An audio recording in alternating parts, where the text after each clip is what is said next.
எந்த கட்சியினுடைய கூட்டங்களில் பேசுகிறீங்களோ அந்த கட்சியில் தான் நீங்கள் முன்னால் நேசித்த வைகோபால்சாமி இருக்கார். அவர் அதுக்கு பின்னாடி இப்போ ஏதாவது சந்திக்கக்கூடிய வாய்ப்பு அமைஞ்சுதா அவங்களுக்கு? அவரை பார்க்கக்கூடாதுங்கிறதுலையும் தெளிவாக இருக்கேன். ஏன்னா அவ்வளவு வலி. எனக்கு வலின்னா ரணம்.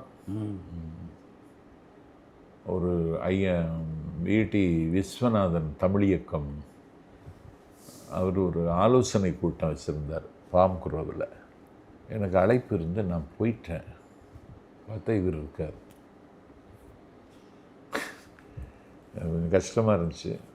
ஆனால் என்னை பார்த்தோன்னே அவர் ஒன்றுமே கண்டு, நல்லா இருக்கீங்களா சம்பத் கேட்டார். கூட எல்லோரும் வீட்டில் எல்லோரும் நல்லா இருக்காங்கல்லன்னு கேட்டார். நல்லா இருக்காங்கன்னு சொன்னேன். ஓவியர் சந்தானம் இறந்துட்டார். அதுக்கு போனேன். அங்கே பண்ணாலும் இருந்தார். இவர் தான் நிகழ்ச்சியை நாங்கள் நடத்துகிறார். நாஞ்சில் சம்பத்தி பேசுவார்னு அவர் சொன்னார். ஒரு ஓவியர் சந்தானத்துக்கு எனக்குள்ள தொடர்பு அங்கே பேசிட்டு வந்தேன்.